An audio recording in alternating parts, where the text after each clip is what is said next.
Hey guys, what's up? It's your girl Ginger Fox here. I'm gonna be reading some more creepypastas. This one is called Craters in Her Face. I've never heard this one before, and I've never read this one before. This is all blind, so if you're going in blind like me, then let's get into it. I've always been an art enthusiast. I guess I inherited that from my grandmother. She had been a painter for many years and tried her best to instill a love of the fine arts in me. I had many fond memories of trips to museums and galleries with her, gazing upon the countless beautiful and thought provoking pieces. Sculpture and photography were nice, but I always had a special place in my heart for paintings, especially old oil paintings. It's hard to explain. There's a sort of special property to paintings that you can only appreciate with your eyes in person. Photographs do them no justice. The way the light refracts off of the oil and bounces back to your eyes gives them a sort of life that no other medium can. Well, as much as I loved oil paintings, I was never much good myself. As a child, my grandmother tried giving me lessons. She created breathtaking scenery, whilst the only thing I managed to make was a colossal mess. Despite my apparent lack of talent in the oil painting department, it did not in the slightest diminish my love for the craft. My grandmother had a room dedicated to the paintings she had created or collected, which she dubbed the gallery. I had hour upon hour in that room, staring in wonderment. Despite my being a child, my grandmother had no qualms with leaving me alone in the room with tens of thousands of dollars worth of paintings. She knew I had far too much respect for them to damage them, even as a bouncy little girl. She did, however, have one rule that was to be strictly adhered to at all times in the gallery. If any paintings in the gallery are covered, you are not to uncover them. Not even a peek. Not even a peek. Now, some might think this is a strange rule. I certainly did as a girl, but there is reason behind it. Oil paintings are very sensitive, and it's possible the pieces she had covered up could be damaged if exposed to light, or various other factors. I don't know. But regardless of the reasoning, I made sure to follow that rule, or at least I did, until the day my grandmother received her newest piece. I remember arriving at my grandmother's home for a visit and running straight for the gallery. I ran to the corner into the room when I was forced to shre- stretch, shriek to a halt. Sorry. There, in the center of the room, was an incredible large painting, propped up by an easel and covered with a long, dark curtain. I had never seen the piece before, and the sheer size of it astounded me. My curiosity overtook me for a moment, and I found myself slowly reaching out a tiny hand to unveil the mysterious piece. But just as my hand grasped the dark velvet, my grandmother entered the room, wearing a frown. "Evelyn, what are you doing? You know the rule about covered paintings." My hand instantly whipped back to my side, and my head sucked at the realization of my actions. "I'm sorry, Grandma, I forgot. This painting is so huge." "What is it?" My grandmother's expression softened, and she placed a hand on my shoulder. "This painting was just given to me by a friend. Her ill sister painted it shortly before passing away. She said she couldn't bear to look at it because it made her too sad. So she gave it to me." "May I see it?" I asked. "Perhaps later. It's very sensitive because it's in poor condition. I'm going to try to preserve it, though. After I'm done, I'll let you see it with all the others," she warmly responded. Although my curiosity was not satisfied, I agreed and resigned myself to looking at all the other pieces in the gallery. Content that I would no longer cause any sort of mischief, my grandmother returned to the sitting room. I lay there in the soft plush carpet, gazing at the works of art until my focus drifted. Despite how bad I knew it was to disobey my grandmother, my curiosity continued to burn hot in my chest. Oh no, I got a bad feeling about this. I had already stared at each and every piece in the gallery to detail, and had grown restless. I had to see what was beneath the curtain. Holding my breath, I tiptoed over to the massive easel and grasped the soft fabric in my hand. I just peeked for a moment. It wouldn't hurt. Just long enough to quench this burning need to know. I released the breath I was holding and quickly pulled the curtain aside. Immediately, I felt myself release a gasp. I had seen countless paintings of all genres and matters, but none so utterly disturbing as what lay before me. The painting depicted what appeared to be a pale young woman. Her skin was a sickly yellow and appeared clammy and unwell. She wore a tattered ivory dress, and her long black hair flowed behind her, seemingly following wind sources from no particular direction. She sat in anguish, with her hands held up to the side of her face, digging her long black nails into the flesh. As uncomfortable as the piece was as a whole, what really unnerved me was her eyes and mouth. Black gaping holes sunk into her head where they should have been, and a thick rust-colored fluid seemed to leak from them. Ew, what? Immediately I panicked and drew the curtain back over the horror painting. I wanted to run, screaming and crying, straight to my grandmother, but I restrained myself. I knew that if I did that, she'd know I disobeyed her by looking under the curtain. So instead, I gave myself a moment to regain my breath and composure before calmly joining my grandmother in the sitting room. I never went into the gallery by myself again. That is until my grandmother passed away, naming me the sole recipient of her painting collection. The reading of the will was an uncomfortable enough experience on its own, but it was made worse by the fact that my jealous cousins were also present. My grandmother's estate belongings and all of her life earnings were to be split evenly amongst the family. I, however, was chosen to receive the paintings alone. I knew this was because my grandmother knew of my great love for the art, and that I would be the only one not to sell all of them for the money. However, my cousins simply saw it as me inheriting nearly 80,000 in oil paintings and not sharing a dime of it. Oh, you can't believe they tried to contest the will, but it was ironclad, and despite their protests, I soon enough found myself transporting the pieces into my own home. My boyfriend Edward and I made a purchase, and I had purchased a lovely Victorian-style home 2 years prior, and I, following in my grandmother's footsteps, had dedicated the long hallway and large room at the end of the third floor to hosting my own collection of paintings. My grandmother had a great deal more paintings than I, but Edward and I managed to shuffle things around until everything had a cozy new home.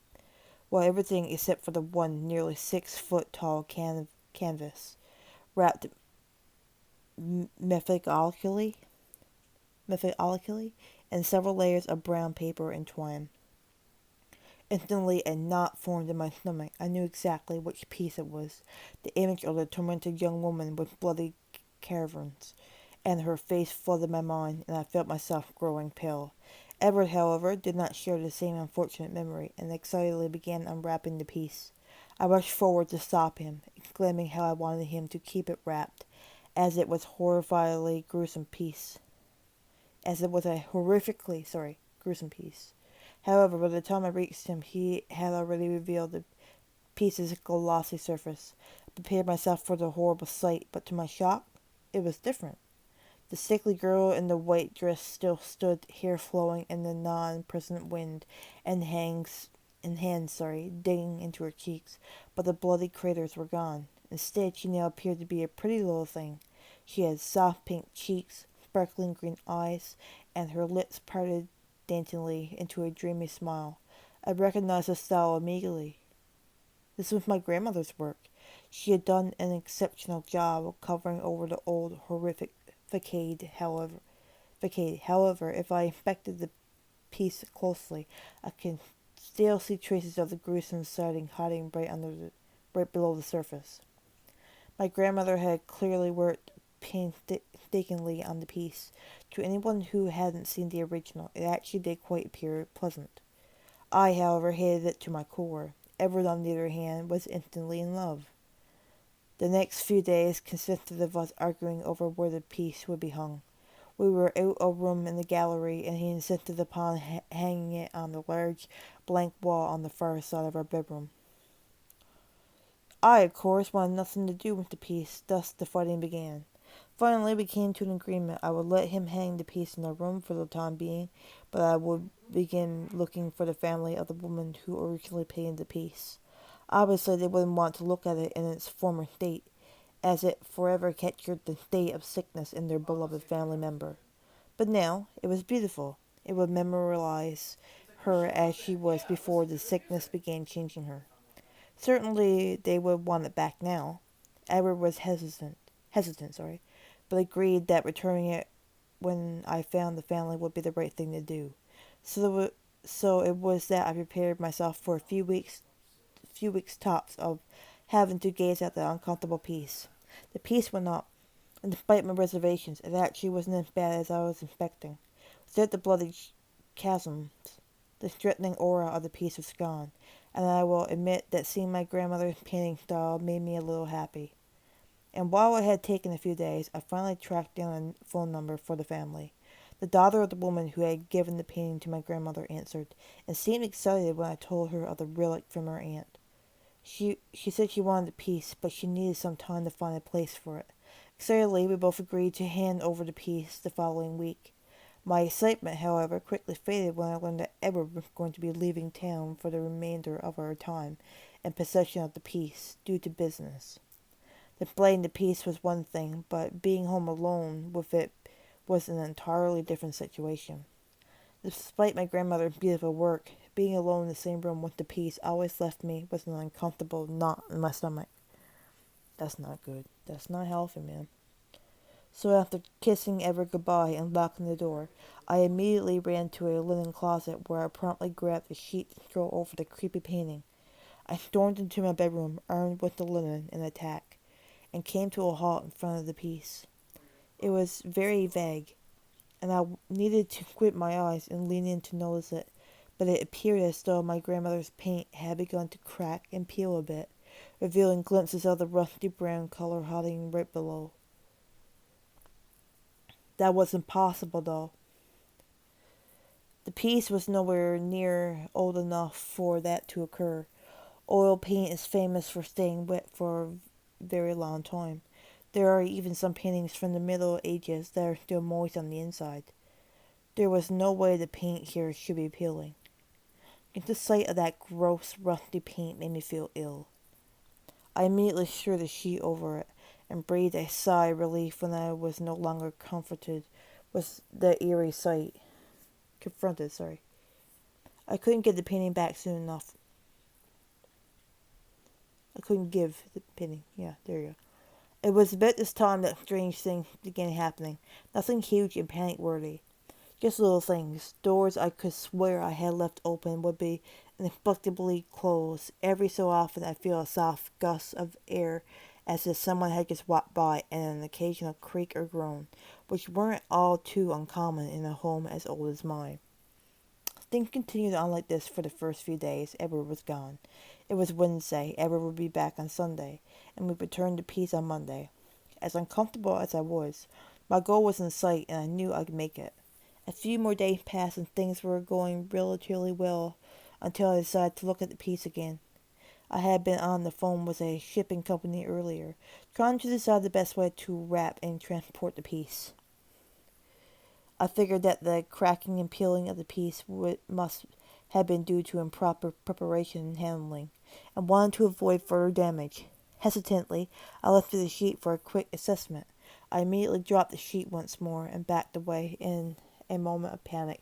The paint had continued to deteriorate, and now even more of the seeping rust was breaking through the girl's lovely face, now leaving her with a ghastly, cracked, open face.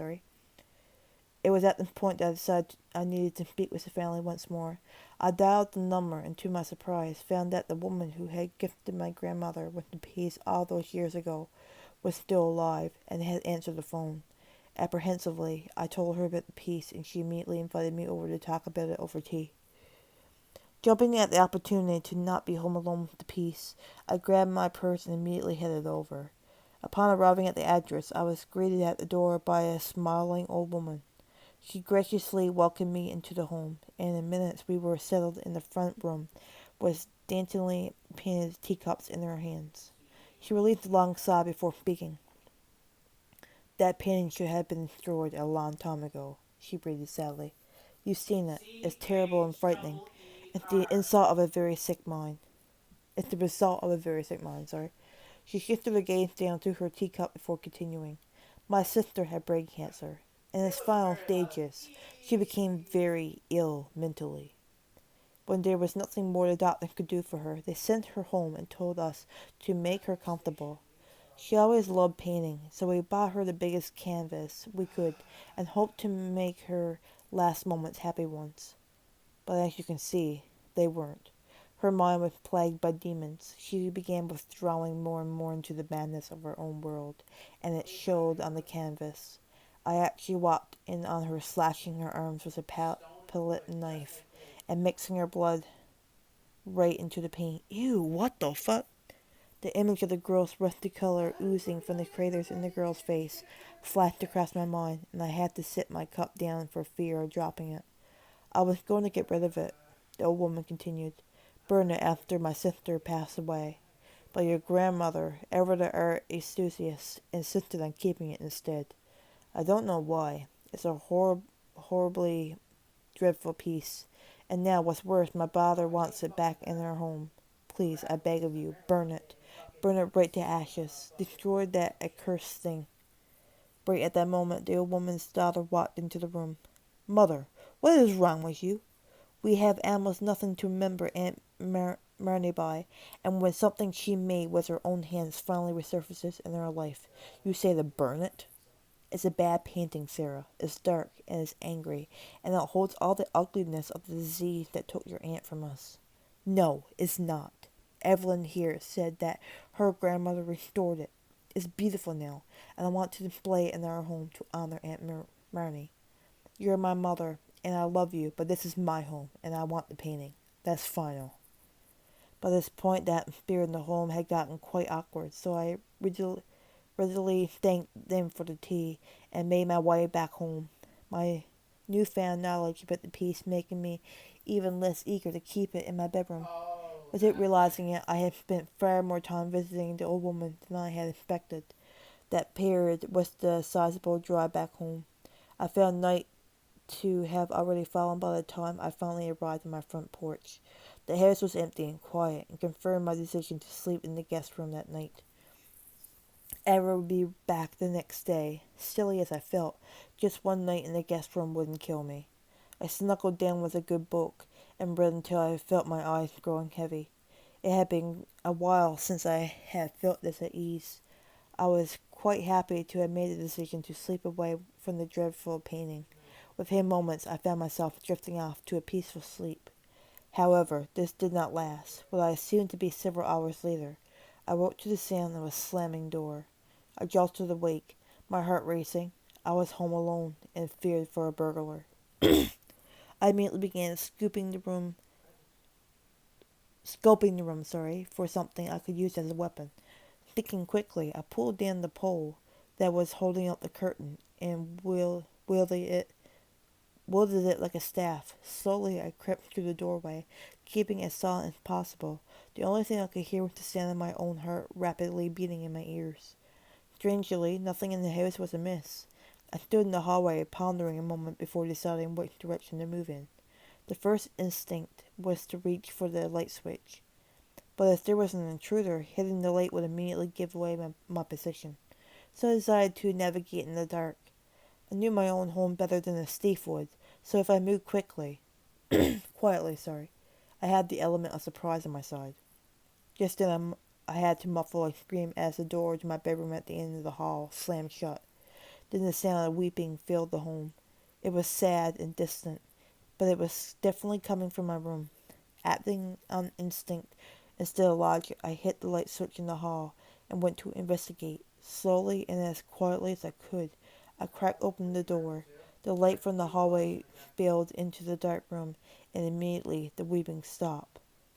I held my breath for a moment, not sure what would happen next. That's when my eyes fell upon the painting. The sheet lay crumbled beneath it. I know it was covered the last time I had seen it, yet there it was, strewn across the floor. Shaking, I pushed the door open further, allowing more light to spill into the room. The oil painting on the far end of the room illuminated, hungrily refracting the beam of light that now shone across it. The last flicks of flesh-colored paint my grandmother had painstakingly applied to the top coat had crumbled away, once more revealing the horrifying visage I remember from my childhood. I froze for a moment, overwhelmed by the same disgust that had captured me all those years ago the first time I laid eyes on the piece. That sickly yellow skin, those long black nails, the inexplicable wind that defied natural law. It all looked so terrifyingly real in the faint light. Those deep oozing craters. Wait, oozing? Oh my god, there's no way. The craters in their face were actually oozing that horrible rusty material. It was impossible. But those deep dark cervix were literally dripping with the stuff. I could see it seep out of the canvas and hear the splatters on the hardwood floors below. Ew, what? I knew I should run, but my feet seemed glued to their place. I tried to calm my heavy, raspy breath, however. I soon realized that they weren't mine. I held my breath for a moment, and the scratchy exhales continued. I focused my gaze on the abomination on the wall, and released a silent scream. The painting was moving. The woman's bony, misshapen chest was jaggedly rising and falling in sync with the heavy breathing that now filled the room. My eyes widened in terror as my worst fear came to light. The painting slowly began to lurch. The shape of a crater-filled head began to push through the canvas as if it were merely a sheet of spandex. Ew, what the fuck? As the wretched figure began to force his way through, I finally regained my senses. I slammed the door shut and began running down the hall. I had only made it a few feet before I heard an enormous thud. The canvas had fallen off the wall, and at that precise moment the wailing resumed. This time so loud that I physically had to cover my ears. Right as I rounded the corner, I shrieked in fear as I was immersed in total blackness. I tried desperately to orientate myself, but my night vision had only just started to develop. In a panic, I continued forward with my hands outstretched, hoping to find the banister that led downstairs. A jolt of terror ran up my spine when I heard the creak of a door opening, followed by the sound of something heavy stumping, then dragging down the hall. Ew! Oh my god. The weeping had turned to wild shrieks, and were so loud they were disorientating. I nearly fell down the stairs when my hands finally grasped the banister. As quickly as I could, I began racing down the stairs. The thumping and dragging sounded closer now. It was moving far faster than I thought. When I got to the bottom of the staircase, I felt for the side table on the right and threw it on the ground, hoping to slow it down. Something was off now, though. The shrieking had stopped. It was silent. No thumping, no dragging. Just silent.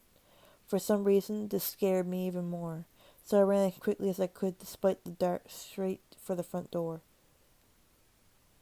Right as I was mere feet from grasping the handle, I felt my feet give out from underneath me. Something bony and cold had wrapped itself around my ankle. I fought wildly to break free as the sound of heavy breathing filled the room loudly again. I saw the form of something large and dark approaching me, and I swung wildly with my hands. I felt them dig into something cold and moist. Ew! In disgust, I used all my might to push it back and break through the front door, slamming it shut behind me. I didn't stop running until the sun had begun to rise. When I finally stopped, I collapsed on the ground, panting heavily. I raised my head to wipe my brow, just stopped. I had been so focused on fleeing out until now that I haven't taken a moment to look at my hand. It was covered in a dark, rusty material and tangled in several strands of long black hair. Oh, Jesus. When Edward returned, he found the home to have been targeted by burglars. The place was trashed, but it was rather odd. Only one thing in the entire home had been stolen.